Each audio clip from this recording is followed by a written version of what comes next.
Muy buenas tardes, estimados seguidores y escuchas de estas nuestras acostumbradas microcápsulas de cultura jurídica semanal. El día de hoy nuestra cápsula ya la número 142 en domingo, toda vez que pues por cuestiones de carácter laboral pues la tuvimos que hacer el día de hoy en tránsito hacia un pueblo mágico. Y bueno, pues el tema el día de hoy es el tema de los derechos de los animales. Que de hecho por ahí hay una pregunta de nuestros telescuchas en relación a ello. Y bueno, me pareció un tema muy interesante y muy actual porque recordemos que los seres humanos, las personas físicas y morales pues tienen derechos y bueno, vamos a llamarle recientes fechas, no más de 2 décadas, se adecuó la legislación secundaria aquí en México. La Ciudad de México fue pionera, junto con otros estados, en reconocer los derechos de los animales. Aquí la pregunta que nos podemos hacer es, ¿los animales tienen derechos? Y la respuesta es sí, los animales tienen derechos, sobre todo por ser seres vivos, seres que sufren, sienten, y por eso es que se les ha dotado de derechos. De hecho, la legislación protectora de animales de Europa, sobre todo España, Francia, Italia, son los primeros países de Europa que reconocieron los derechos de los animales hace ya bastante tiempo. Y bueno, aquí en América Latina y en México, pues no tiene más de 2 décadas en la que finalmente se reconocen en la legislación, en nuestro sistema jurídico, los derechos de nuestros animalitos, que prácticamente ya los consideramos parte de la familia. Y efectivamente tiene derechos, derecho a ser alimentado, derecho pues a no ser maltratado, a la asistencia médica en caso de enfermedad, etcétera, ¿no? Claro, aquí en México y en otros países de Latinoamérica pues todavía estamos en un proceso, vamos a llamarle, de consolidación en este tema. No estamos en una legislación de avanzada, y bueno, pues todavía hay algunas resistencias para el pleno reconocimiento de los derechos de estos animales, de cualquier animal, de cualquier ser vivo.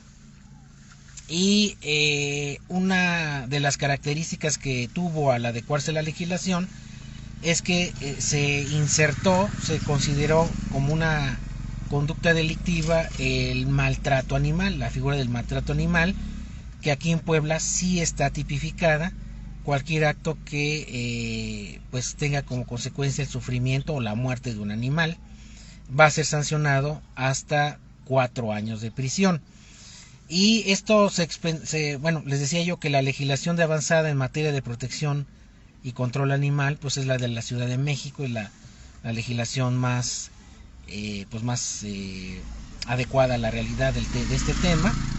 Puebla ya también tiene su propia legislación e incluyó como una figura delictiva el tema del maltrato animal, ¿no? Ustedes se preguntarán, ¿quién puede ejercer esos derechos? Porque se supone que los animales no pueden ejercer esos derechos por sí mismos, ¿no?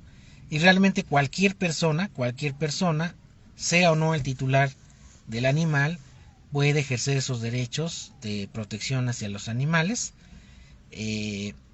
porque no hay realmente no los podemos considerar un objeto o una propiedad en donde una factura o algún otro título haga que somos dueños de él, ¿no? Eso no puede ya ser.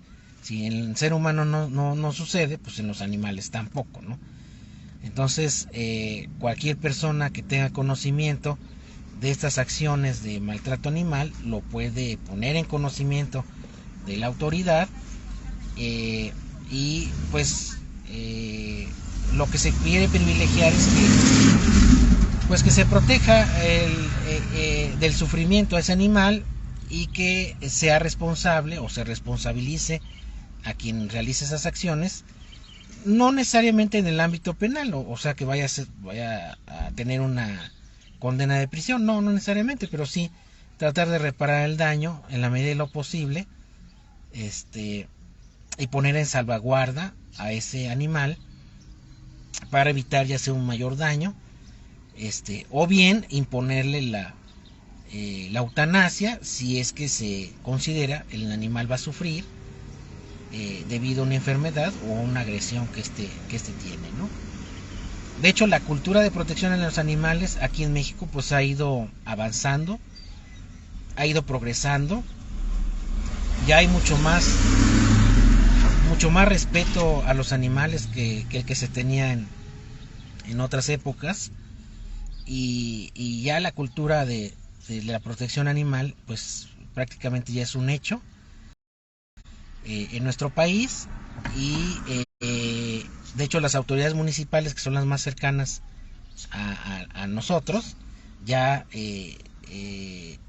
tienen unidades especiales de control animal para proteger a perros, a gatos, sobre todo en el caso de los perros, que tengan sus vacunas, que no anden deambulando en la calle, que no proliferen, campañas de esterilización, de vacunación.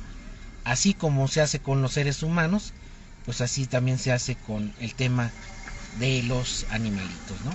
Que bueno, ya prácticamente ya se consideran parte de la familia, y pues así como se respetan los derechos de los seres humanos, pues así también debe de promoverse la cultura del respeto de los derechos de los animales. Y de hecho ahí hay una preguntita de nuestro público que me interesó el tema en relación a cuál es el procedimiento para sancionar a alguien que haya maltratado a un animal.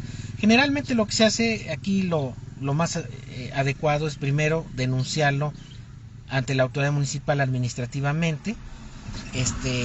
Inspectores de esa área van a acudir al lugar, van a ver las condiciones del animal, se le va a hacer un llamamiento, una amonestación al propietario del animal o al aparente propietario, para que pues deje de omitir el cuidado del animal, e incluso puede imponerse una multa, ¿no? Una multa está autorizada en los reglamentos administrativos, en dado caso que esta persona reincida en ello, ¿no?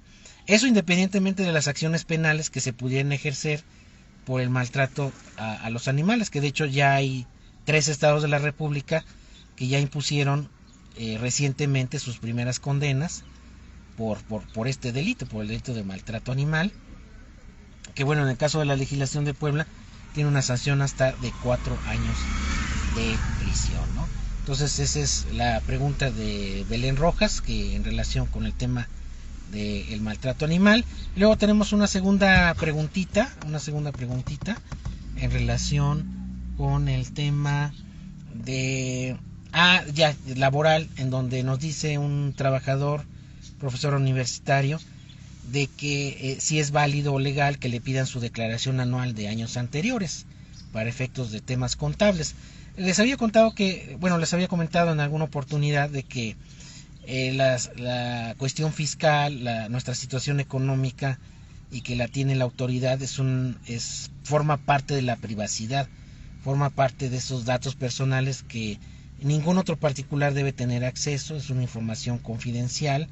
La única que nos puede requerir, en dado caso, temas de contabilidad, pues es la autoridad fiscal, el SAT, o bien un juez. Pero entregar esta información a un particular pues no es legal, corre riesgo de que esta información no caiga en buenas manos o sea mal utilizada.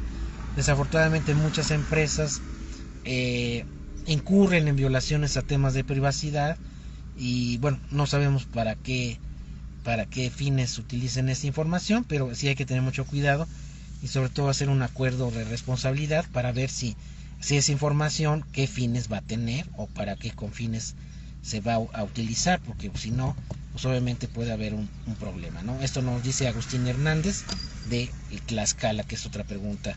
Y la última pregunta que tenemos en el tintero es, dice, correcto, en el caso de las lesiones, dice que tuvieron un altercado ciertas personas en donde hubo lesiones leves, que cómo se puede resolver este problema.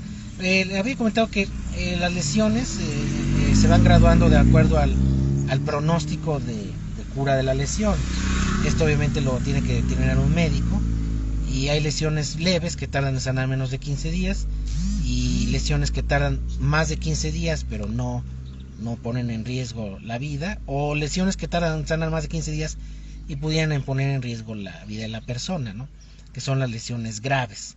Entonces, generalmente este tipo de delitos son delitos leves, son delitos que no tienen mayor implicación, se privilegia la reparación del daño, que no se llegue a una fase más avanzada del procedimiento, porque no son delitos graves. Recordemos que con el sistema acusatorio, con la reforma penal, la mayor parte de los delitos ya no son graves, la mayor parte son delitos leves que admiten reparación, que emiten un acuerdo, y aquí lo más recomendable en este tipo de temas, pues que se llegue a un arreglo, a un tema de reparación, para dejar sin efectos cualquier tipo de procedimiento de carácter penal, ¿no?